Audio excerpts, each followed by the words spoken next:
Purihin ng Panginoon. Minsan pa. Dito po tayo sa Paradise Site. Dito po sa lugar ni Tatay Hogos. Tingnan po natin si Tatay Hogos. Yan. Ayan, sila pong mag-asawa. Tatay Hogos at Nanay Claring. Na dito po tayo magsasagawa ng home Bible study.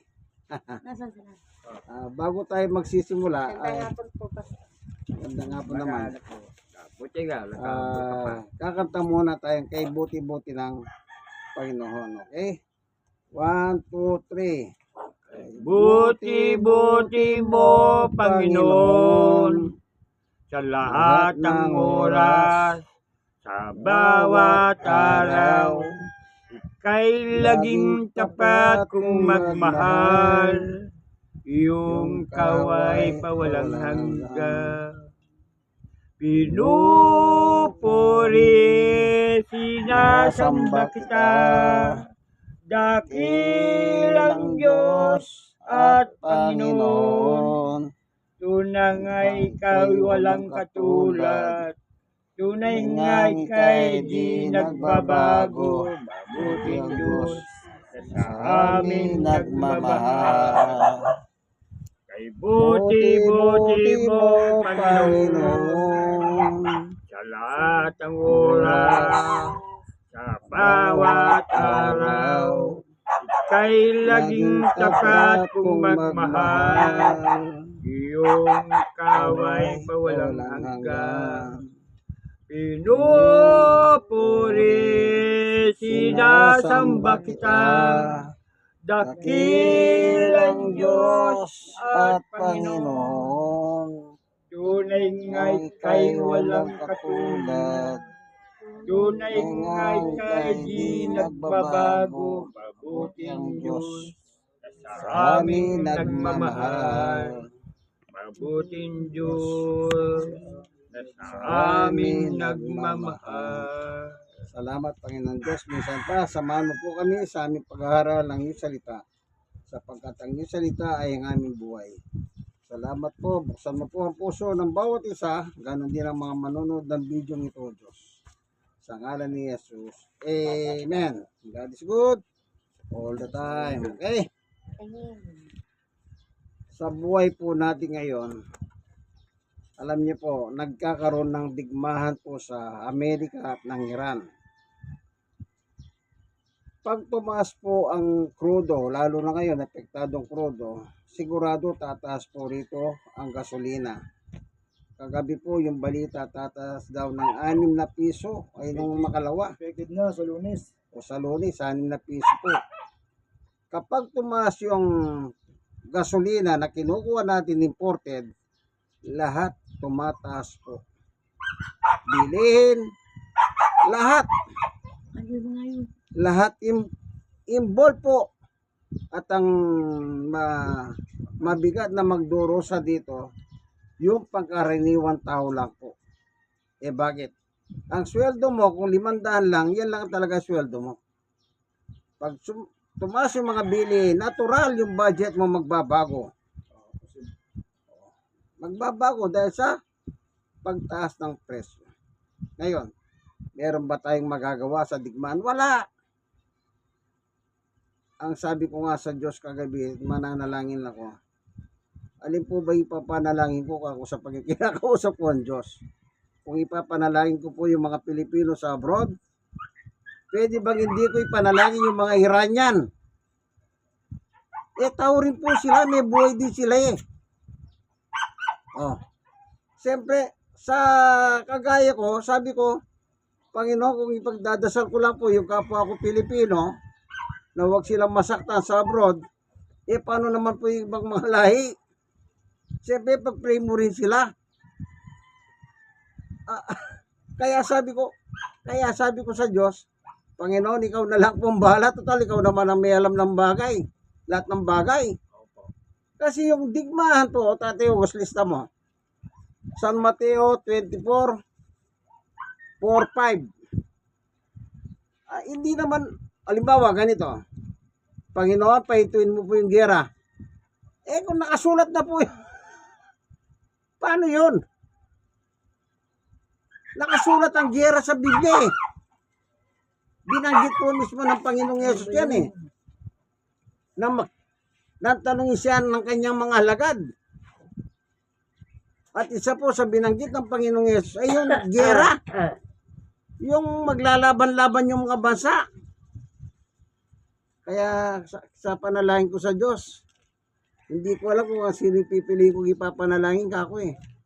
Kung ipagpipray ko, halimbawa yung kapwa ko Pilipino, siyempre pagpipray ko ng mga Iranian, kailangan dinali ng kaligtasan eh. Kayo po, suriin nyo kung okay lang na ipag-pray, kailangan kung ipag-pray natin, lahat eh. Kasi sa Biblia, hindi sinabing, kababayan mo lang ipag-pray mo. Hindi. Lahat ng tao ipag-pray mo. Na ako na. Tignan natin, ano. Ingat kayo sa ano nyo. Yung outing. Tignan natin, ano. Sa 24, eto, tatayo ko sa Saan pumapasok tayo, Lord? Hmm. Nakita ko yung uniform yun. Dati ko dyan. Ha? Pumasok din ako dati. May dikit nga. May tip niya. sa 24 ng Mateo, verse 3, Dikit na yun. 4 and 5. Magkano nasa oran dyan? Yan. Dati kasi ano lang kami sahod namin yan, 200 plus lang. Minimum na. Minimum na. Dati baba lang ang sahod yan. 6. Baka ka na lang ito. Oh. 7. Production ka. 8. Yan. Pilit. Sa pila. Mateo 24. Simulan mo sa 3. 3 pa. Bukas O ko simula nga sa bibigyan 3 hanggang 8. Tatay Ogos. Isa nyo na lang. Masarap yun. Hanggang 8. Tignan natin Kahit ito, ang gusto nyo ba? sinasabi ng ating Panginoong Yesukristo Ulam nyo po. sa kanyang epistola. O basa mo tayo, Ogos. 24 Kalatan 3 hanggang 8. 8. Oh. Mga kahirapan ng pag-uusig na darating. Habang si Jesus ay nakaupo sa bundok ng mga olibo, palihim siyang tinanong ng kanyang mga alagad, kailan po ba mangyayari ang mga sinasabi niyo? Ano po ang magiging palatandaan ang iyong muling pagparito at ang katapusan ng mundo? Sumagot si Jesus, mag-ingat kayo upang hindi kayo mailigaw ni numan. Maraming paparito sa pangalan ko at magpapanggap na sila'y ang Kristo at marami silang nailigaw. Magkakarinig kayo ng mga kalaban at makakabalita ng mga digman sa ibang dako. Ngunit huwag kayong mabahala dahil talagang mangyayari ang mga yun. Bagamat hindi pa yun ang katapusan ng mundo. Maglaban-laban ang mga bansa at gayon din ang mga kaharian. Magkakaroon ng tagutom at lilindol sa maraming lugar. Sa lahat mga ito'y pasimula pa lamang ang mga paghihirap na tulad ng isang babaeng nanganganak. Amen. So maliwanag po, no? Kaya sabi ko sa Diyos na nanalangin ako sa gabi bago ko matulog, kung ipapanalangin ko lang yung mga kababayan kong Pilipino sa abroad, hindi ko ba pwedeng ipanalangin yung mga tao doon sa ibang bansa kagaya ng Iran? Kasi nagkakaroon ng konflikt ang US at ang Iran. Dahil po sa ang Iran, gusto niyang gumawa ng mga missiles.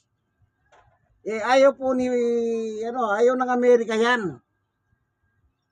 Kasi po, mapanganib na yun eh. Kaya si Trump, ayaw niya yung mga ganyan, yung mga nuclear. Kaya ganyan. Kaya sa ngayon ay binobomba yung Iran. Eh siyempre, pagka lumipad na po yung missiles, hindi mo alam kung saan to tatama yun eh. Halimbawa, meron kang target. Pwede naman yun eh. Ang tanong, ginawa lang ng tao yung mga gamit na yan eh. Pwedeng pumaltos yan. At sa iba, babagsak yan. Ngayon nabalita po, nung minsan nabalitaan, ang dami na namamatay. Oh. Kaya ang sabi ko sa Panginoon Diyos, ikaw ang nakakaalam, Panginoon. Ikaw ang nakakaalam. Wala yan, marok na yan, Dahil- nanagat yan. Yan ay nakatala na po sa Biblia. Mismo nga anak mo si Jesus, ang nagsabi na magkakaroon ng gera, digmaan ng mga bansa. Ngayon, yung iba naman po, pinapalagay nila, baka ito na raw ang tinatawag nilang World War III. Yan, meron silang mga ganyan nagsasabi, baka yung pangatlong digmahan pang daigdig. Nakakatakot di po ba? O yan, sabi nga ni Brother Marlon, sa Lunes, sigurado tataas na yung krudo sa Pilipinas. O paano naman po tayong mga hindi tayo nag-i-employ, dumasa lang tayo sa ating mga anak. Kaya kung wala naman increase sa sweldo, paano naman? Napakahirap di po ba? Kaya mas maganda na lang yung manatiling tapat na yung pananampalataya po sa Panginoon Diyos. Ano man ang mangyari, kahit anong mangyari, alam nyo, ako pag nakakabalita ako ng mga gerang ganyan sa ibang bansa, hindi na ako masyadong naapektuhan dyan eh. Kasi nga nakasulat na sa Biblia, magkakaroon na talagang mga gera. Hindi na bago yan. Yung mga lindol, yung mga tagutom, gutom, o salot, lahat yan nasa Biblia na eh. Kung mangyari man yan, sinulat na yan eh. Propesya na talaga. Nasa propesya na po ni Jesus yan. Ganyan na talaga yung nangyayari. O kagaya na yung COVID-19, nakita nyo naman. Kahit may bakuna, namamatay. Dami yumaman. O, yan, totoo yan. Maraming yumaman. Sa COVID-19, yung walang pera, nagkapera. Ginawang komersya. Ultimo face mask, face shield. Ginawang pera po talaga dito sa Pilipinas. Kapal ng bulsa ni Kagawad. Pero ako lang masasabi ko, basta po manatili kayong tapat sa Diyos. Ano man mangyari.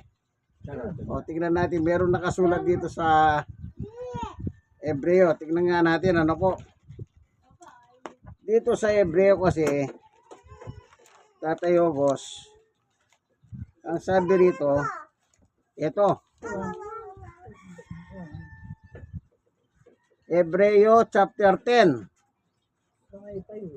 36, 37, 38, 39. Yan. Pag-ibasa mo Tatay Ogos, ano pa pagka nakita mo, ano? Hebreo 10:36 ang simula. 37, 38 at 39. Tingnan po natin kung ano yung nakasulat dyan. Habang tayo nabubuhay dito sa ibabaw ng lupa. Yang gera po, huwag nyo na masyado seryosohin yan. Total, malayo naman sa atin yan eh. Kanya lang ang sinasabi ng iba, dahil lalay tayo ng Amerika, baka daw. Dapat yung ipagdasal natin, wag na lang sanang idamay yung bansang Pilipinas ng mga kalyado ng Iran. Yun ang gawin natin panalangin, siguro maganda. Yung wag nang madamay yung mga kaibigan ng bawat bansa. Ano po? Ayan, tayo was basahin mo na. Kinakailangan kayo magtiis upang masunod nyo ang kalooban ng Diyos at matanggap nyo ang kaunting panahon na lamang.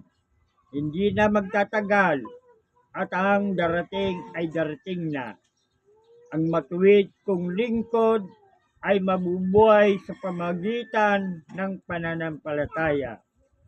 Ngunit kung siya'y tatalikod, hindi ko siya kalulugdan. Ngunit hindi tayo kabilang sa mga tumatalikod at napapahamak, kundi sa mga may pananampalataya at naliligtas. Amen. Kailangan po, ano man ang mangyari,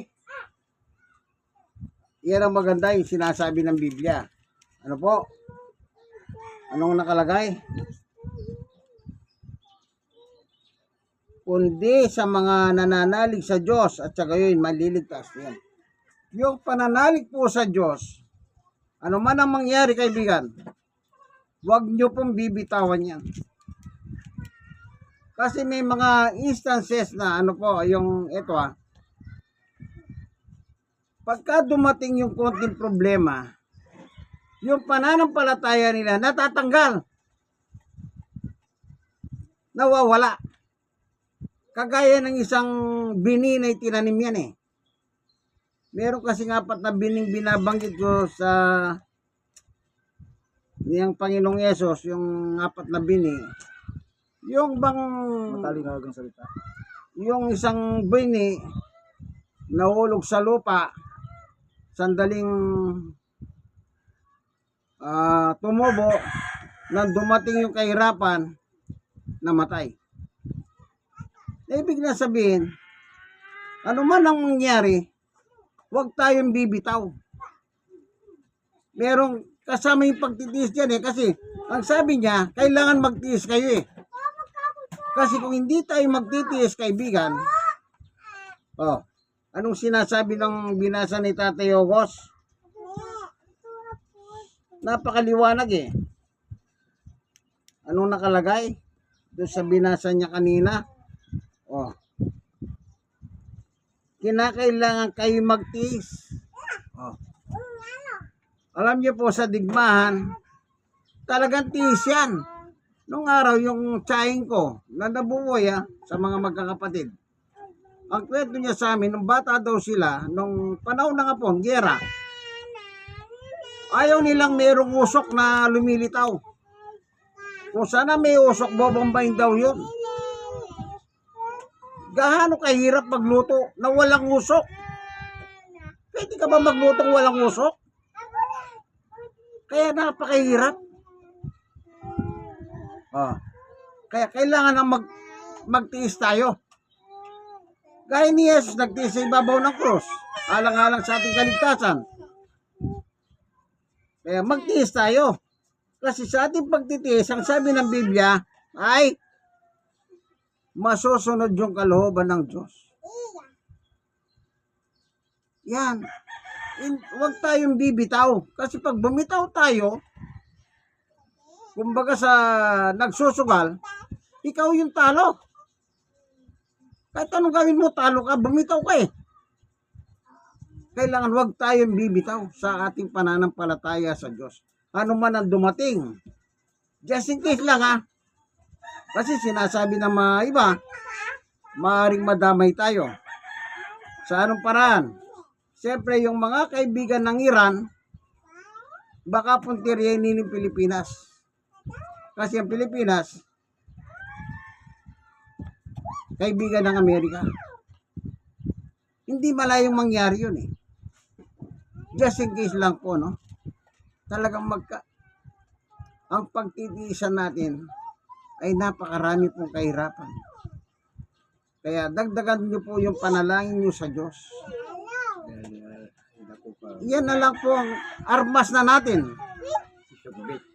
Yung isokbit tama. Yun ang armas natin ngayon. Lagi diyan ang panalangin lagi. Kasi wala naman po talaga tayong magagawa, no? Bilang mga tao, anong gagawin? Sige nga, meron ba kayong alam na gagawin? Pag nandyan na yung mga bala lumilipad na, wala na. Kasi pag lumipad na po yung mga bala na yan, hindi mo na alam kung kanino tatama yan. Pero mas maganda, yung huwag tayong bibito sa ating pananampalataya sa Diyos.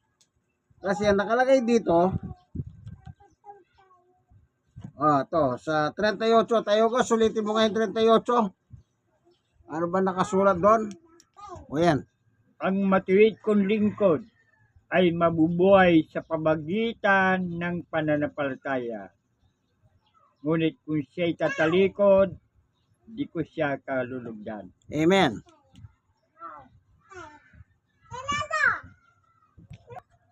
Kita nyo po, nakakatakot, di ba? Pag tumalikod, sabi. Anong sabi ng Diyos? Hindi kita kalulugdan. Yan po ang dapat maging laman ng ating puso. Ang tapat kong lingkod, anong sabi niya? Mabubuhay sa pananalig ko. Yun lang po. Yung pananalig natin sa Diyos, ano man ang mangyari, wag po tayong bibitaw kagaya na sinasabi ng Biblia. Ako lagi ko sinasabi to, kung kamatayan ang pinag-uusapan, lahat naman tayo mamamatay eh. Sino bang hindi mamamatay sa... Wala naman Superman sa atin eh. Katangisip na lang yung mga karakter na, cartoon karakter na yan. May Superman, di Man of Steel kung tawagin nila. Pero meron din kayo na si Superman, yung Kryptonite. O di ba ba? Lahat ng karakter ng mga superhero, meron silang kainahan. Pero ang kailangan ng isang kagaya natin mananampalataya ay ano, yung pananalig sa Diyos. Ano man ang dumating po kaibigan, ano ba signal ang bagyo? Kahit signal number 5, huwag niyong bibitawan yung pananampalataya niyo sa Diyos. Dahil yun lamang ang kailangan natin. Hindi natin kailangan yung maraming pera. Anong magagawa ng pera kung nagigera na? Baka makita natin yung mga pera na lumilipad na lang sa kalsada. O anong gagawin po? Pulutin mo? Hindi na. Hindi ka may lilitas ng pera na. Dahil sa totoong digmaan, nakakatakot po. Yung tsahin ko noon, sabi niya, talagang nakakatakot ang digmahan noon. Isipin nyo yung nakaraan na giyera noon, kinukwento sa amin. Napakahirap, sabi niya, ang giyera. Napakahirap. Yes, si Tatay Hugo, sundalos yung tatay niya. Baka hindi nyo alam. Military man yung tatay, nasubukas siguro makigera nung araw yan. Yung World War II. Sa panahon ng Hapon at saka ng Amerikano. Alam nila yan. Napakahirap po. Pero mas maganda, ano man ang dumating sa buhay natin, kagaya na nangyayari nga ngayon, may hula, digmahan, laban sa bansa. Darating ang panahon po yan. Sa Lunas lang, digmahan na ng pagtaas ng presyo ng gasolina. Sigurado, pagtaas naman na lahat ng bilihin. Magre-reklamo na naman si Juan de la Cruz yan. Anong gagawin ng mga employer? Magtaas sila ng sweldo? Ano sabi ng employer? Magbukas kami ng empleyado. Yung mga iba, siyempre tataas din ang mga produkto namin. Apektado po yung taong bayan, especially yung hindi na po nag-i-employ na gaya namin. Namasa na lang kami yung konting tulong ng gobyerno. Yun, hindi nagbabago yun. Kung 10 ako nakuha, puro 10 ang nakukuha mo ron. Maraming beses ang tumaas ang presyo. Yung matatanggap mo sa gobyerno, ganun pa rin yun, kaibigan. Hindi nagbabago yun. Kaya ang aking payo, manalangin po tayo ng gusto. Lagi nyo pong hingin sa Diyos ang, alam nyo, yung una, pasalamatan nyo po yung Diyos. Pag pinasasalamatan nyo ang Diyos, mas maganda yun. Kasi yung lahat ng gusto mo, alam naman ng Diyos, nababasa yung laman ng puso mo. Po, sige, hanggang dito na lamang. Awit tayo ng Diyos ay pag-ibig. Sige po. Pag-ibig ang siyang pumuka sa ating puso'y kaluluwa, ang siyang nagdulot sa ating buhay ng gintong aral at pag-asa. Pag-ibig ang siyang loob natin, di mapapawi kailan pa man. Sa puso diwa, tayo isa lamang, kahit na tayo'y makawalay. Pagkat ang Diyos natin, Diyos ng pag-ibig, magmahalan tayo'y magtulungan. At kung tayo'y bigo, ay huwag limutin na may Diyos tayo magmamahal. Kapit sa ating pagsuyo, ating magkalat sa buong mundo. Pag-ibig ni Jesus ang siyang subako sa bawat pusong wow sa pagsuyo. Pagkat ang Diyos natin, Diyos ng pag-ibig, magmahalan tayo'y magtulungan. At kung tayo'y bigo, ay huwag limutin na may Diyos tayo nagmamahal. Diyos ay pag-ibig. Maraming po salamat, Panginoon Diyos, sa pagkakataon na ito. Nagkaroon po kami ng home Bible study. Pinakain mo po kami ng aming pagkain pangkaluluwa.